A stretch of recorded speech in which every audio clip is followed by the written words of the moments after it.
Guys म हजुरहरूलाई bag देखाउँछु है यसको प्राइस हेर्नु त OMG hello everyone welcome back to my channel सामना ब्लग आज चाहिँ हामी सपिङ गर्न जाँदैछौँ सिर्फ बाबुको लागि मात्र है हाम्रो लागि चाहिँ सपिङ भइसक्यो किन सपिङ गर्न जाँदैछौँ भने चाहिँ अब चाहिँ बाबु चाहिँ स्कुल जाँदैछ अस्तिसम्म चाहिँ किन्डरगार्टन जाँदै थियो नि त योचेन भन्छ योचेन जाँदै थियो अब चाहिँ ऊ स्कुल जाँदैछ क्लास 1 मा त्यसको लागि चाहिँ सपिङ अनि उसको चाहिँ अब वेलकम प्रोग्राम आउन लागेको छ वेलकम प्रोग्राममा चाहिँ अनि ड्रेस हुन्छ जस्तो पाए त्यस्तै ड्रेस लाएर जानु मिल्दैन अनि त्यही ड्रेस किन्नको लागि अनि अस्ति नै मेरो लागि सपिङ गर्न जाँदाखेरि चाहिँ त्यहाँ देखेको थिएँ अनि फेरि मान्छे नल्याइकन त हुँदैन अनि मेरो बाबुलाई चाहिँ सपिङ जान भनेपछि चाहिँ लास्टै टाउको दुख्छ अनि त्यही भएर त्यहाँ उसले के भनिरहेको छ अनि उसलाई चाहिँ अब सपिङतिर चाहिँ ध्यान हुँदैन उसलाई चाहिँ अब त्यहाँ गएपछि खानलाई खेल्नलाई त्यही नै हो उसको काम चाहिँ अब जाम है त अब उसलाई अड्छ कि अड्दैन थाहा छैन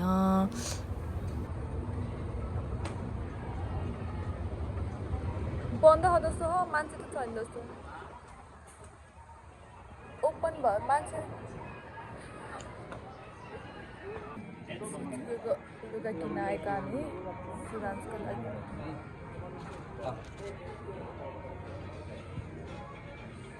本日もご来店いただきまして誠にありがとうございます。どうぞお客様2階中央斎場をご利用くださいませ。ただいま2階中央斎場につきましてはमैले चाहिँ यहाँ मेरो लागि पनि यो ब्याचहरू के हेरिरहेको छु होइन कस्तो महँगो के अनि म सोचिरहेको छु सिनबाटै लिनु पर्ला भनेर अनि यता आएँ यो चाहिँ यता मम्माहरूको यता पापाहरूको स्कुलहरूको अहिले चाहिँ सबैजनाको यो ग्रेजुएसन हुने बेला हो नि त त्यही भएर अनि यहाँ बाबुलाई हेर्दैछु अनि हाफ धेरै जस्तो चाहिँ हाफवाला रहेछ अनि बाबुले चाहिँ हाफवाला नलाउने रे फुलवाला लाउने भनेको छ के यो जाडो जाडो जस्तो के हो त यिनीहरू पनि यता नि राम्रो छ नि पापा यता आउनु त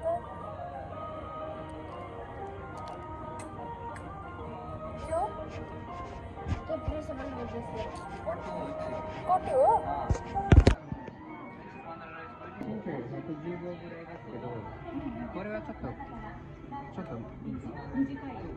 हामी चाहिँ यहाँ पोकेमन गेम खेल्न लागेको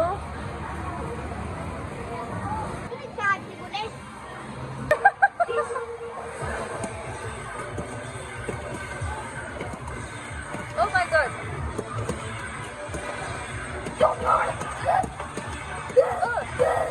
Good. Yes.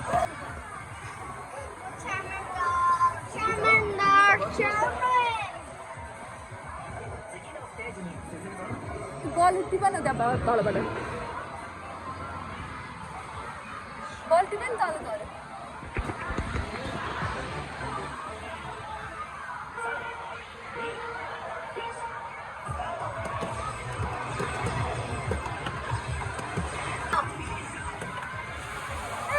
टिप्नु कता कता गयो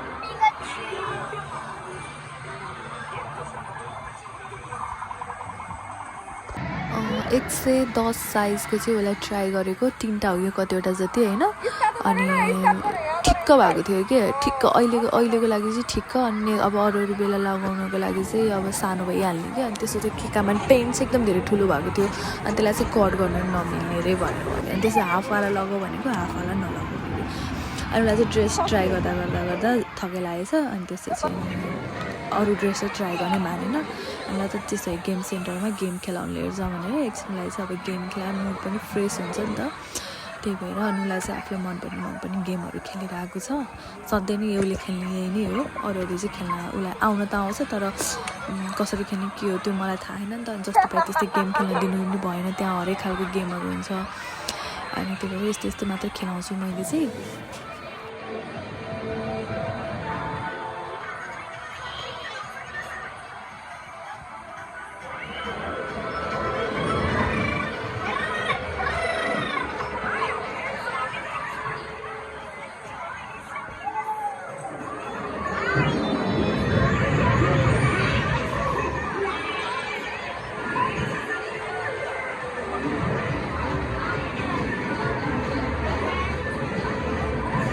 गेम खेलाइसकेपछि चाहिँ अनि हामी खानासाना खायौँ त्यही